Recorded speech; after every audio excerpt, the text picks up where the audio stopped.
Hello, welcome to my channel. तो हमारा आज का टॉपिक ये है कि जब कोई भी केमिकल रिएक्शन प्रोसीड होती है तो उसमें टू टाइप्स के स्टेप्स होते हैं। पहला होता है स्लो और फास्ट। ठीक है, तो हम ये कैसे डिटेक्ट करेंगे कि स्टेप स्लो होगा या फास्ट होगा, तो वो हम कैसे पता लगाएंगे। तो उसके लिए हमें एक टर्म होती है एनर्जी प्रोफाइल डायग्राम। उसके थ्रू हम पता लगाते हैं कि कोई भी रिएक्शन में जो स्टेप है वो फास्ट है कि स्लो है। तो यहाँ पे मैं एक एग्ज़ाम्पल ले रही हूँ जो कि इलेक्ट्रोफिलिक एडिशन रिएक्शन का एग्ज़ाम्पल है। ठीक है, तो सबसे पहले हम एक एनर्जी प्रोफाइल डायग्राम ड्रॉ करते हैं for the electrophilic addition reaction. Okay, so here it is.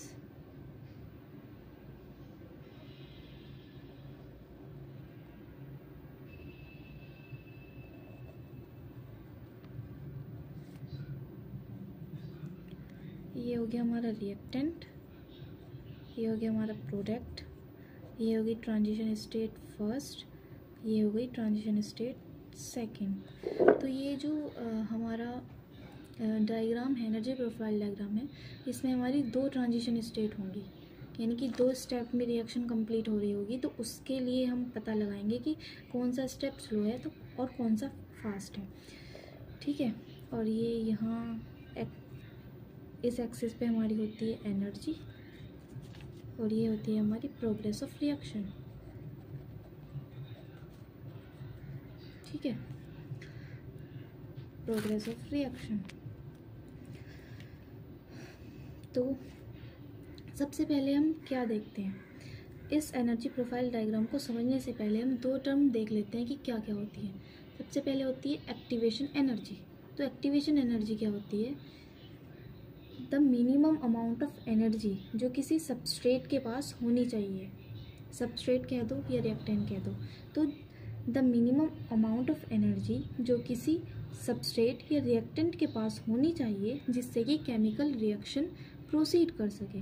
Okay, और जो ट्रांजिशन स्टेट होती है वो क्या होती है? ट्रांजिशन स्टेट वो होती है जब हम रिएक्टेंट को एक्टिवेशन एनर्जी के इक्वल एनर्जी प्रोवाइड करा देते हैं, तो रिएक्टेंट किस स्पीशीज़ में कन्वर्ट होता है उसे हम कह देते हैं ट्रांजिशन स्टेट।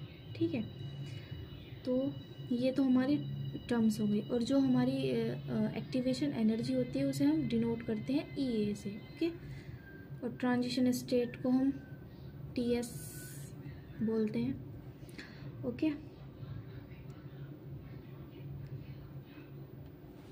तो जो हमारी रिएक्टेंट है और रिएक्टेंट से ट्रांजिशन स्टेट के एनर्जी गैप को क्या बोल देते हैं हम? Activation energy. तो रिएक्टेंट से ट्रांजिशन स्टेट के गैप को हमने, एनर्जी गैप को हमने क्या बोल दिया? Activation energy. तो एक तो ये रिएक्टेंट से हो गई। ओके, अब और ये हमारी क्या हो गई? यहाँ से इस ट्रांजिशन स्टेट, यहाँ से ये जो हमारा इंटरमीडिएट है, ये बताना भूल गई थी मैं, सॉरी। ये इंटरमीडिएट, यहाँ पे इंटरमीडिएट का होता है।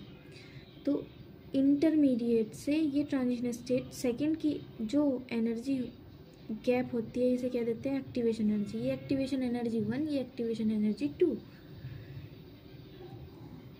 और जो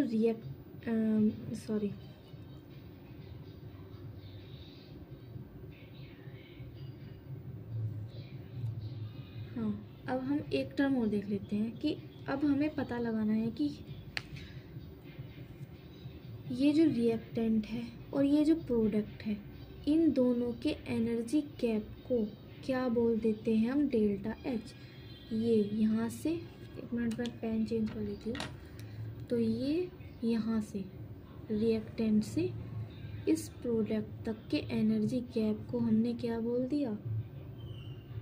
डेल्टा H। यानी कि डेल्टा H को क्या कहते हैं? Heat change. Okay. Heat change, तो ये तो हमने पढ़ा ही होगा, हमने क्लासेस में पढ़ा 11th-12th में कि अगर डेल्टा एच जो है अगर नेगेटिव होता भी हो सकता है और डेल्टा एच जो है मे बी पॉजिटिव। ठीक है, अगर नेगेटिव होगा तो रिएक्शन जो है हमारी एक्सोथर्मिक होगी, एक्सोथर्मिक। ठीक है, और जो हमारी अगर डेल्टा एच हीट चेंज जो अगर हमारा पॉजिटिव हुआ तो रिएक्शन क्या होगी हमारी, एंडोथर्मिक। ठीक है, तो ये हमें कैसे पता चलेगा कि जो माइनस ये डेल्टा एच है वो नेगेटिव है या पॉजिटिव है? तो उसके लिए हम क्या देखते हैं, एनर्जी देखते हैं किसकी, प्रोडक्ट की एनर्जी अगर रिएक्टेंट से कम है, प्रोडक्ट की एनर्जी, ये देखिए ये यहाँ से देखते हैं, ये प्रोडक्ट है, प्रोडक्ट की एनर्जी यहाँ से यहाँ तक, ये एनर्जी जो है यहाँ से बढ़ रही है, तो यानी कि ये एनर्जी ज़्यादा हुई और ये एनर्जी कम हुई, तो प्रोडक्ट की एनर्जी कम होती है अगर रिएक्टेंट से, तो उसे क्या देते हैं हम, एग की जो रिएक्शन है हमारी वो एक्सोथर्मिक है, एक्सोथर्मिक है। ओके, अगर हमारी प्रोडक्ट की एनर्जी